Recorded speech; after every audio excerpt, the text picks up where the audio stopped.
Well, here we go again, back on foot for another adventure. Still haven't got wheels, so we're heading out for a big walk in the country. It better not rain on me, because I am very unprepared. This is not in the plan. Don't let it rain on me. Here he comes, the man with half a plan, I should think. All you ever need is half a plan. That's what I say. We have just arrived at a little place called Meldreth. And so far, this place is full of places like this. So, we're going to check out a bit of the English countryside, see what we can find. It's all new, isn't it?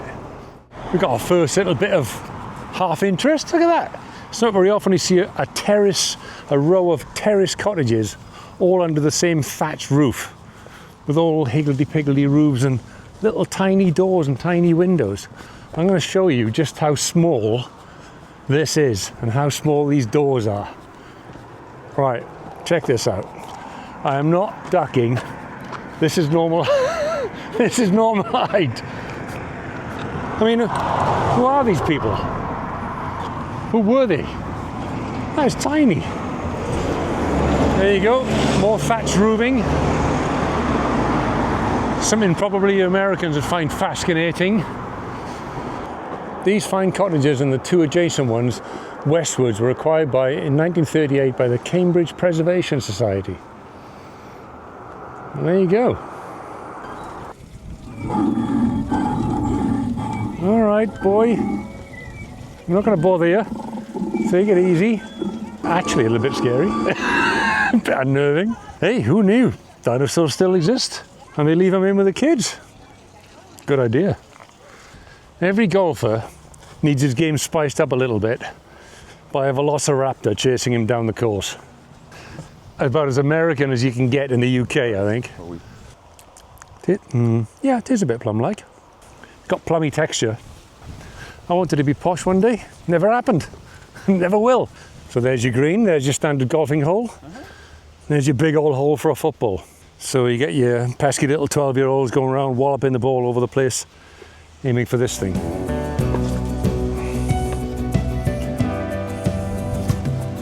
I think this road needs to make its mind up.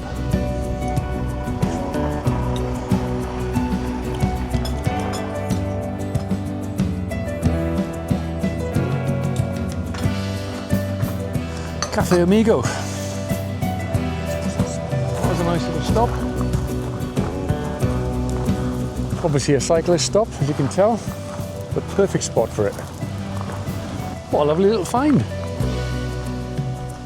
Walking in the country. There you go. Hasta la vista, baby.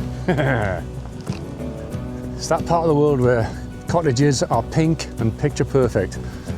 Look at that. Look at what you could have won. What we seem to have here is an absolutely perfect wildflower meadow.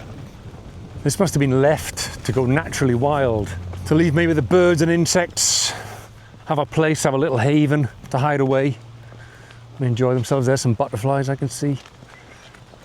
What a lovely spot. What I'd like to think is that it's farmers letting this field regenerate and, you know, the nutrients get back into the soil before they use it for something else, maybe in a season or two. Or that they leave it for the butterflies and the birds and the insects to have a little haven where they can hide and be safe, and where then birds can feed on them, and they have what, a little separate ecosystem going on, isn't it? Here's our old mate. Giant Haystacks is back. Where's his mate? Big Daddy. Yeah, bloody Americans. We invented wrestling with the real McCoy. Giant Haystacks. No, he was an athlete, that man. He was an athlete in dungarees, admittedly, but he was an athlete. There you go. That's a Spitfire coming in for a bombing run, I'm sure. Check that out. Does that not look like a scene from a World War II movie? That has got to be a Spitfire, I'd say. Maybe a Hurricane. One of the two. Because down that way, not too far, is Duxford Airfield. And Duxford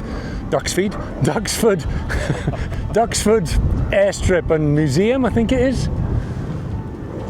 That's definitely a World War II plane, definitely. Can you imagine a whole fleet of those? Heading off the wall. Those Rolls-Royce V12s coming past. Nice. And he's done a low pass and he's coming back out again. Look. He's just done a strafing run, a bombing run. Look, he's turning around. Hi. This is probably not coming out on camera, but this is epic. Really cool. Just looks great. Oh man.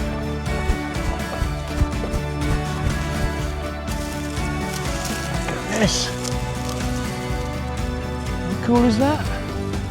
I am in the middle of a giant Haystacks, and it's ever so slightly claustrophobic.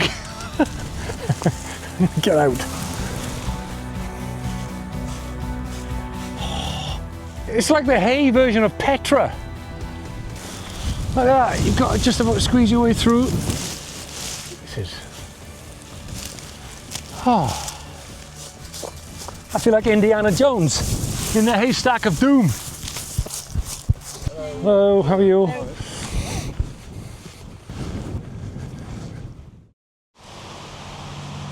It's Saturday afternoon. The place is buzzing. This is the sort of thing you get in a typical English village. Sometimes you get a sign like that, but you get often these little village signs, which are very old and traditional looking. This, of course, being the village of Foxton. Quaint, ain't it? And here's your village shop. There's your village pub. Of course, the heart of the community. One pub that's not closed. Just look at that. Picket fence, the whole works. What have we got there? Wolf of Wall Street. We're under attack again. More Dan Brown, of course, as usual. But yeah, they do this. They repurpose these telephone boxes into little like village libraries. And people just exchange books whenever they feel like it. It's a nice community thing to do, I suppose. Yeah, that's probably the second book I ever read that got me into all this SAS stuff, yeah. That's Chris Ryan's classic. That's what made him well known and who he is. Hindley, Shoe Bomber. Oh yeah, Mad Manson. Who's the third guy on the left there, look? He looks suave and sophisticated. Errol Flynn's murdering brother. Davy Spitfires. Go on, boys. V12 Rolls-Royce engines. Oh, come on.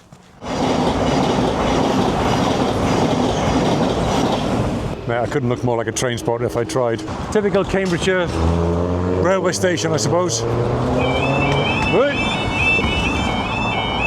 Did you set that off? Was that you? We're just walking along in the Cambridgeshire countryside, going across the field, and I come across this place. And this is incredible. It's the sort of place I would have killed for as a kid, to hang out with your mates. Oh, look at this. What a place. Some sort of user manual.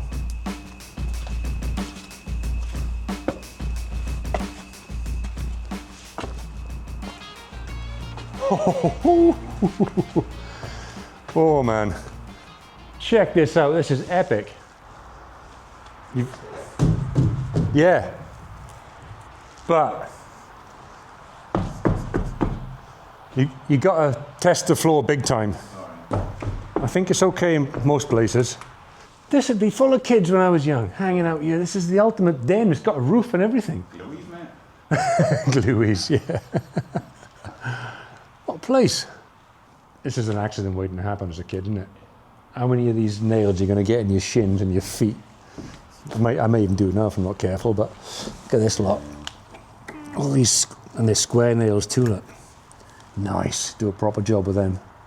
Yeah, mate, a great place for suicide, yeah. Yeah. We're not recommending that, but he's probably got a point. Ooh, got to be a bit careful here.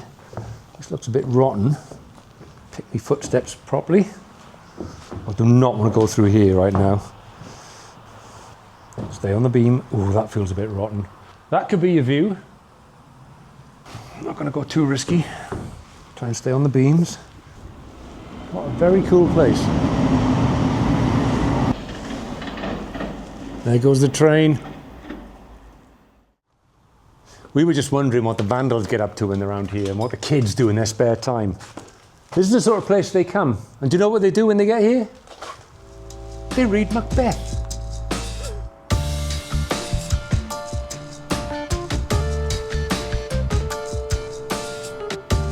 Well, that place really was a cool little find. Very unexpected little treat there to get a bit of Urbex in. Out here in the rural Cambridgeshire countryside, or I'm calling it Rurex, as you know. It's not all green fields and luxury here and education and beauty. It's got a scuzzy side right here in scuzzy Cambridge. All right, moving on.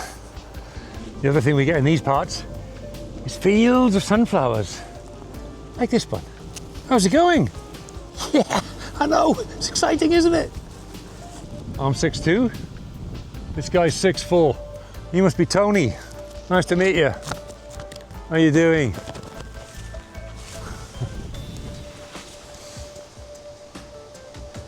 He's all wet, you've been swimming. Have you been swimming?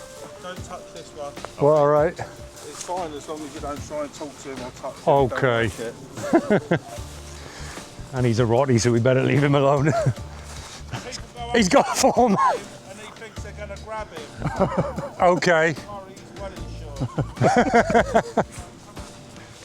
A dodgy dog with an issue.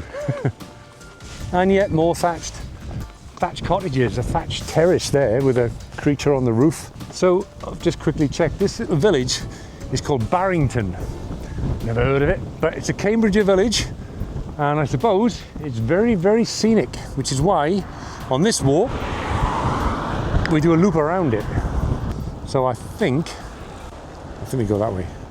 So as you wander through a typical quaint English village, apart from more picture-perfect thatched cottages, the other thing you're likely to come across is a little-known sport, which at one point took the world by storm, and which the English exported to places like India, South Africa, Australia, Sri Lanka.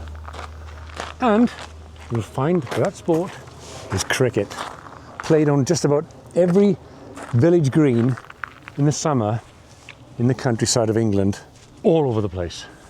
Let's have a little seat here on this bench and watch a bit of cricket, like true Englishmen. Oh, strike! If you want to know what a quintessential English village looks like, this is it. Spin bowler. Oh.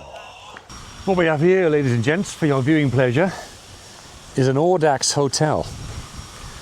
And if you know where that is, you know where that is. Who else? Des Lynhams. Des Lynhams. Why am I laughing at Des Lynhams? It's just funny. You know the guy who sawed his fingers off? Yeah, cut his own fingers off in the shed. Proper tough guy. Well, that's it for this one. Bit different this week. Bit of a countryside walk in rural Cambridgeshire. A bit more mellow, low paced, less scuzzy, but still hopefully rather interesting, quite nice. Saw a few different things, saw a lot of thatching, and we got a feel for the English countryside. So if you like this sort of thing, we might do it again sometime. Otherwise, I'll see you next time, somewhere on ScuzzyLondon. See ya.